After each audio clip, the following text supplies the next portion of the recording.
ನಿಮ್ಮ ಹಳೆಯ ಚಿನ್ನದ ಒಡವೆನ ಅಧಿಕ ಬೆಲೆಗೆ ಮಾರಬೇಕೆ? ಆಟಿಕಾಗೆ ಕಾಲ್ ಮಾಡಿ 8880 ಅಟ್ಟಿಕಾ ಗೋಲ್ಡ್ ಕಂಪನಿ. ಬಿಡದಿಯ ಟೌನ್ಶಿಪ್ ಅನ್ನು ವಿರೋಧಿಸಿ ಜೆಡಿಎಸ್ ನಡೆಸ್ತಾ ಇರುವಂತಹ ಪಾದಯಾತ್ರೆ 2ನೇ ದಿನಕ್ಕೆ ಕಾಲಿಟ್ಟಿದೆ. ಮತ್ತೊಂದು ಕಡೆ ಕಣಮಣಿಕೆಯ ಟೋಲ್ ಬಳಿ ಪೊಲೀಸರು ಆ ಒಂದು ಪಾದಯಾತ್ರೆಗೆ ತಡೆಯೊಡ್ಡಿದ್ದಾರೆ ಅಂತೇಳಿ ಗೊತ್ತಾಗ್ತಾ ಇದೆ. ಅದರ ದೃಶ್ಯಾವಳಿಗಳನ್ನು ನೋಡ್ತಾ ಇದ್ದೀವಿ.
ನೋಡಿ, ಬಿಡದಿಯ ಟೌನ್ಶಿಪ್ ಯೋಜನೆಯನ್ನು ವಿರೋಧಿಸಿ ಏನು ಜೆಡಿಎಸ್ ಬೃಹತ್ ಪಾದಯಾತ್ರೆಯನ್ನು ಹಮ್ಮಿಕೊಂಡಿದೆ, ಅದು ಇವತ್ತು 2ನೇ ದಿನಕ್ಕೆ ಕಾಲಿಟ್ಟಿರೋದು. ನಿನ್ನೆ ಈ ಒಂದು ಪಾದಯಾತ್ರೆ ಆರಂಭ ಆಗಿತ್ತು. ಇವತ್ತು 2ನೇ ದಿನದ ಪಾದಯಾತ್ರೆಯನ್ನು ದೊಡ್ಡಗೌಡರು ಬಂದು ಅದನ್ನು ಚಾಲನೆ ನೀಡಿದರು. ಅದಾದ ನಂತರದಲ್ಲಿ ಮಳೆ, ಬಿಸಿಲು ಇದ್ಯಾವುದನ್ನು ಕೂಡ ಲೆಕ್ಕಿಸದೆ ಪಾದಯಾತ್ರೆ ಸಾಗ್ತಾ ಇದೆ. ಬಟ್ ಈಗ ಬೆಂಗಳೂರು ಗ್ರಾಮಾಂತರ ಜಿಲ್ಲೆಗಷ್ಟೇ ಪಾದಯಾತ್ರೆಗೆ ಅವಕಾಶ ಇರುವಂಥ ಹಿನ್ನೆಲೆಯಲ್ಲಿ ನಗರದ ಒಳಕ್ಕೆ ಎಂಟ್ರಿ ಇಲ್ಲ ಅನ್ನುವಂಥ ನಿಟ್ಟಿನಲ್ಲಿ ಪೊಲೀಸರೀಗ ಪಾದಯಾತ್ರೆಗಳನ್ನು ತಡೆದಿದ್ದಾರೆ. ಅದೊಂದು ಕಡೆ ಅವರನ್ನು ತಡೆದಂಥ ಸಂದರ್ಭದಲ್ಲಿ ಅಲ್ಲಿ ನೂಕಾಟ ತಳ್ಳಾಟ ಕೂಡ ಆಗಿದೆ. ಜೊತೆಗೆ ಧಿಕ್ಕಾರದ ಘೋಷಣೆಗಳನ್ನು ಕೂಗ್ತಾ ಇದ್ದಾರೆ. ಸರ್ಕಾರದ ವಿರುದ್ಧ ಧಿಕ್ಕಾರದ ಘೋಷಣೆಗಳು, ಜೊತೆಗೆ ಡಿ ಕೆ ಶಿವಕುಮಾರ್ ಅವರ ವಿರುದ್ಧವೂ ಕೂಡ ಘೋಷಣೆಗಳನ್ನು ಕೂಗಿ ತಮ್ಮ ಆಕ್ರೋಶ ಹೊರ ಹಾಕ್ತಾ ಇದ್ದಾರೆ. ಅದೊಂದು ಕಡೆ ಪರಿಸ್ಥಿತಿಯನ್ನು ನಿಯಂತ್ರಿಸೋದಕ್ಕೆ ಅಲ್ಲಿ ಬಿಗಿ ಬಂದೋಬಸ್ತನ್ನು ಕೂಡ ತೆಗೆದುಕೊಂಡಿರೋದು ಗಮನಿಸ್ತಾ ಇದ್ದೀವಿ. ಒಂದಷ್ಟು ಬ್ಯಾರಿಕೇಡ್ಗಳನ್ನು ಹಾಕಿದ್ದಾರೆ. ಪ್ರತಿಭಟನಾಕಾರರನ್ನೆಲ್ಲ ತಡೆಯೋದಕ್ಕೆ ಬೇಕಾದಂಥ ಸಿದ್ಧತೆಗಳನ್ನು ಮಾಡ್ಕೊಳ್ತಾ ಇದ್ದಾರೆ. ಈ ಕಣಮಣಿಕೆ ಟೋಲ್ ಏನಿದೆ ಅಲ್ಲಿ ಕಂಡು ಬರ್ತಾ ಇರುವಂಥ ಚಿತ್ರಣ ಇದು. ಪೊಲೀಸರ ವಿರೋಧದ ನಡುವೆ ಕೂಡ ಬೆಂಗಳೂರು ಪ್ರವೇಶಕ್ಕೆ ಯತ್ನಿಸ್ತಾ ಇದ್ದಾರೆ ಪಾದಯಾತ್ರಿಗಳು ಅಂತೇಳಿ ಗೊತ್ತಾಗ್ತಾ ಇದೆ. ಈಗ ಆಲ್ರೆಡಿ ನಿನ್ನೆ ಶುರುವಾದಂತಹ ಈ ಒಂದು ಪಾದಯಾತ್ರೆ ಏನಿದೆ ಒಟ್ಟು 3 ದಿನಗಳ ಕಾಲ JDS ಕಡೆಯಿಂದ ಹಮ್ಮಿಕೊಳ್ಳಲಾಗಿದೆ. ಅದಕ್ಕೆ BJP ನಾಯಕರು ಕೂಡ ಕೈ ಜೋಡಿಸಿದ್ದಾರೆ. ನಿನ್ನೆ ಪಾದಯಾತ್ರೆ ಏನು ಸಲೀಸಾಗಿ ನಡೀತು, ಜೊತೆಗೆ ಅಲ್ಲಿ ಬೇಕಾದಂಥ ವ್ಯವಸ್ಥೆ ಅದೆಲ್ಲವನ್ನು ಕೂಡ ಮಾಡ್ಕೊಂಡಿದ್ದಾರೆ. ಇದು ಒಂದು ಕಡೆ. ಮತ್ತೊಂದು ಕಡೆ ಇವತ್ತು 2ನೇ ದಿನದ ಪಾದಯಾತ್ರೆಗೆ ಬಿಡದಿಯ ಸರ್ಕಲ್ ಏನಿದೆ ಆ ಸರ್ಕಲ್ಗೆ ಬಂದಂಥ ದೊಡ್ಡಗೌಡರು ಮೊದಲಿಗೆ ಭಾಷಣವನ್ನು ಮಾಡಿ ಒಂದಷ್ಟು ವಿಚಾರಗಳನ್ನು, ಸರ್ಕಾರದ ಈ ರೈತರ ವಿರುದ್ಧ ಏನು ಪಿತೂರಿ ಮಾಡ್ತಾ ಇದ್ದಾರೆ, ಜೊತೆಗೆ ರೈತರಿಗೆ ಯಾವುದೇ ಕಾರಣಕ್ಕೂ ಕೂಡ ಅನ್ಯಾಯ ಆಗೋದಕ್ಕೆ ಬಿಡೋದಿಲ್ಲ ಅಂತೇಳಿ ಸರ್ಕಾರದ ವಿರುದ್ಧ ವಾಗ್ದಾಳಿ ನಡೆಸಿದರು. ಅದರ ಜೊತೆಗೆ ಯಾಕೆ ರೈತರ ಹೊಟ್ಟೆ ಮೇಲೆ ಹೊಡಿತಾ ಇದೆ ಸರ್ಕಾರ, ಯಾಕೆ ಈ ರೀತಿಯಾಗಿ ನಡೆದುಕೊಳ್ತಾ ಇದೆ, ಈ ಥರದ್ದೆಲ್ಲ ವಿಚಾರಗಳನ್ನು ಕೂಡ ದೊಡ್ಡಗೌಡರು ಪ್ರಸ್ತಾಪ ಮಾಡಿದರು. ಅದಾದ ನಂತರದಲ್ಲಿ ಬಿಸಿಲು, ಮಳೆ ಇದ್ಯಾವುದೂ ಲೆಕ್ಕಿಸದೆ ಪಾದಯಾತ್ರೆ ಸಾಗ್ತಾ ಇದೆ. ಪಾದಯಾತ್ರೆ ಹಾಗೆ ಸಾಗ್ತಾ ಈ ಕಣಮಣಿಕೆಯ ಟೋಲ್ ಬಳಿ ಬರ್ತಾ ಇದ್ದಂತೆಯೇ ಪೊಲೀಸರು ತಡೆದಿದ್ದಾರೆ. ನೋಡಿ, ಅಲ್ಲೆಲ್ಲ ಬ್ಯಾರಿಕೇಡ್ಗಳನ್ನೆಲ್ಲ ಹಾಕ್ಕೊಂಡು ನಗರದೊಳಗೆ ಎಂಟ್ರಿ ಕೊಡದೇ ಇರುವಂಥ ನಿಟ್ಟಿನಲ್ಲಿ ಬೇಕಾದಂಥ ಎಲ್ಲ ಸಿದ್ಧತೆಗಳನ್ನು ಪೊಲೀಸರು ಮಾಡ್ಕೊಂಡಿದ್ದಾರೆ.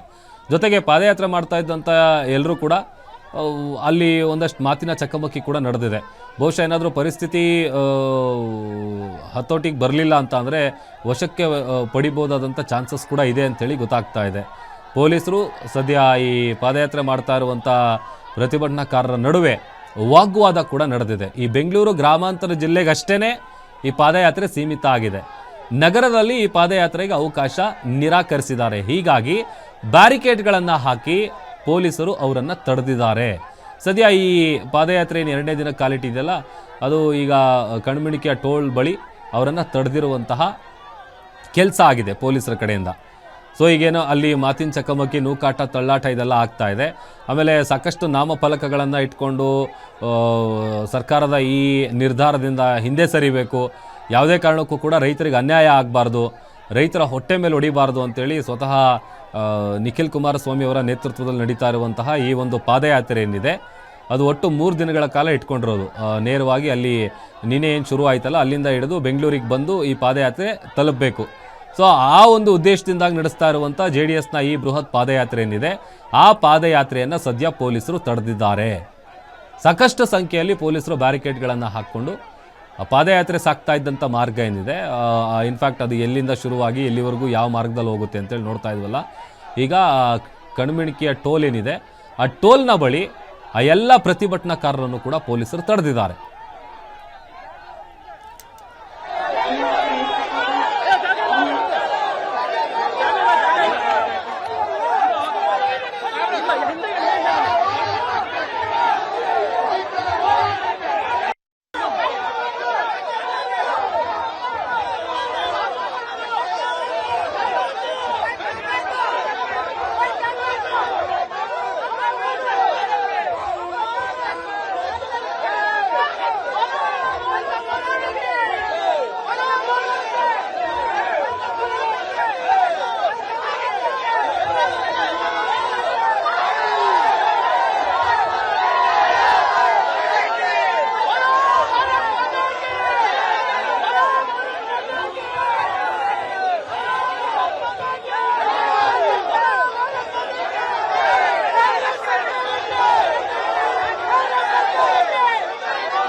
ನೋಡಿ, ಬಿಡದಿಯ ಟೌನ್ಶಿಪ್ ಯೋಜನೆಯನ್ನು ವಿರೋಧಿಸಿ JDS ಹಮ್ಮಿಕೊಂಡಿರುವಂತಹ ಬೃಹತ್ ಪಾದಯಾತ್ರೆ ಇವತ್ತು 2ನೇ ದಿನಕ್ಕೆ ಕಾಲಿಟ್ಟಿದೆ.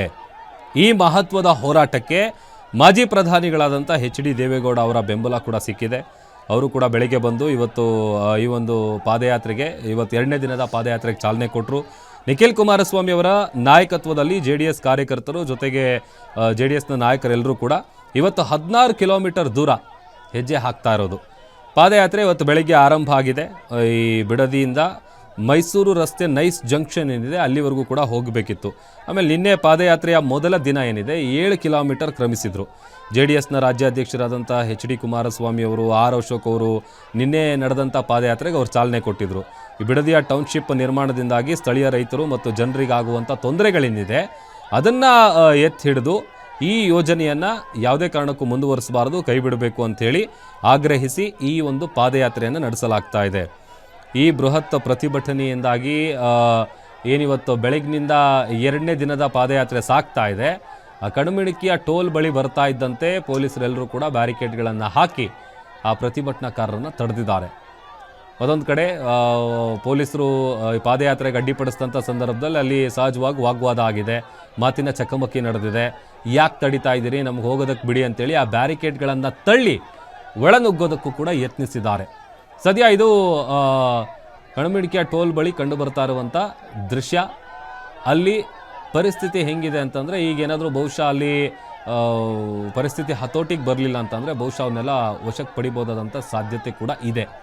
ಈಗೇನು ಈ ಪಾದಯಾತ್ರೆ ನಡೆಸ್ತಾ ಇದ್ದಾರೆ ಇದನ್ನು ತಡೆದಿರುವಂತಹ ಪೊಲೀಸರು ಅದರ ಜೊತೆಗೆ ಸರ್ಕಾರದ ವಿರುದ್ಧ ಧಿಕ್ಕಾರದ ಘೋಷಣೆಗಳನ್ನು ಕೂಗ್ತಾ ತಮ್ಮ ಆಕ್ರೋಶ ಹೊರ ಹಾಕ್ತಾ ಇದ್ದಾರೆ.